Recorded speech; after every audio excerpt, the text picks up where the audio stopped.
Alright guys, there's been a lot of discrepancy between unweighting a motorcycle, and coming from the trial side, it's not just a trials move. Alright, the way that enduros are going nowadays, extreme enduros, enduro crosses, you guys have to learn how to unweight the motorcycle. Alright, first tip is you've got to be able to jump up on top of the ledge. Okay guys, when you go for the obstacle, remember it's what you put in is what you get out. So the way we like to teach it first is you can stand in front of the obstacle without the motorcycle, and if you compress your knees, you got to be able to jump up the obstacle. So obviously the lower you go and the harder you kick, the more height you're going to get. So let's try that. You've got to compress down, jump, and don't forget that you've got to jump forward to bring the motorcycle with you. Okay, so it's compress, jump, up and forward. Okay, that's the first end. If you're not using any legs, you're not going to get any height. And if you're not jumping forward, you're going to be dragging the bike back down. So now what we're going to do now is we're going to get Brent just to show you that move on the enduro bike.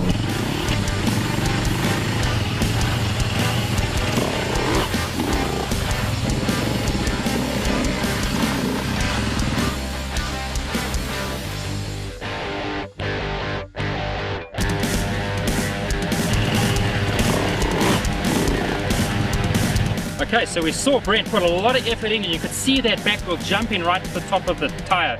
Now he's going to show you a demonstration of not using his legs. Watch how little effort goes, and he's going to really make that bike work overtime.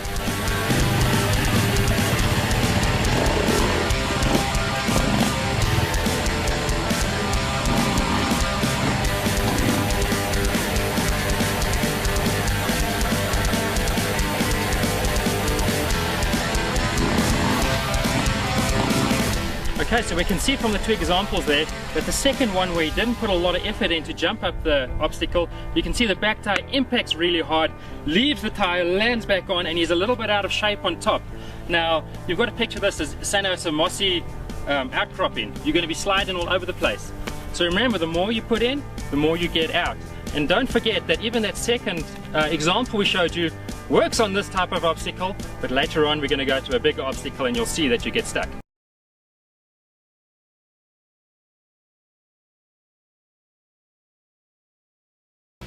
Okay, so now we've seen the technique on a small obstacle, and remember what I said, that you will get away with bad technique on a smaller obstacle. Now we're going to bring it into a much more extreme obstacle. So Brent's going to do the typical enduro style, pick up the front wheel, try and get the skid plate on top and then push it over. Let's see how much work that is.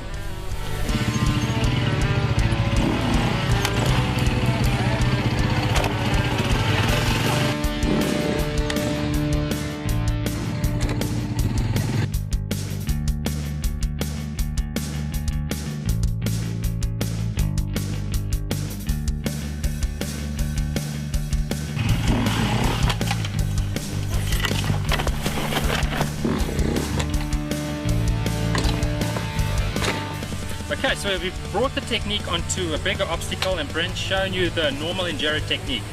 Now remember what I told you right in the beginning. What you put in is what you get out.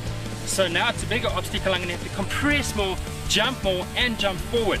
So let's see how it goes. You can see that I have to put a lot more effort in to get up. So if I just ride up here normally with not a lot of legs, the previous technique that Brent showed you, that's what's going to happen. So what we're going to show now is Brent doing the proper unweighting technique on a big obstacle.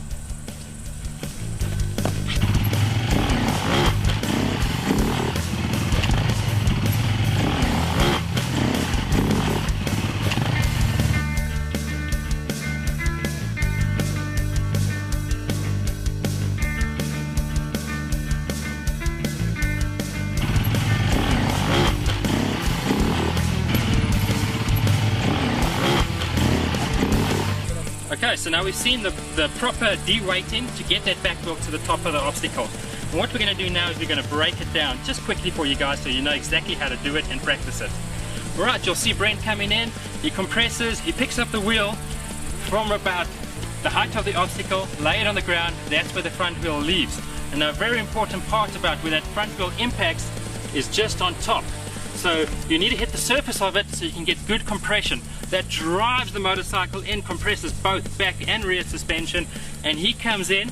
What happens then? Everything rebounds. He stalls a little bit in the clutch. You'll see him drop it at the same time he jumps forward, and he jumps up and accelerates off the obstacle.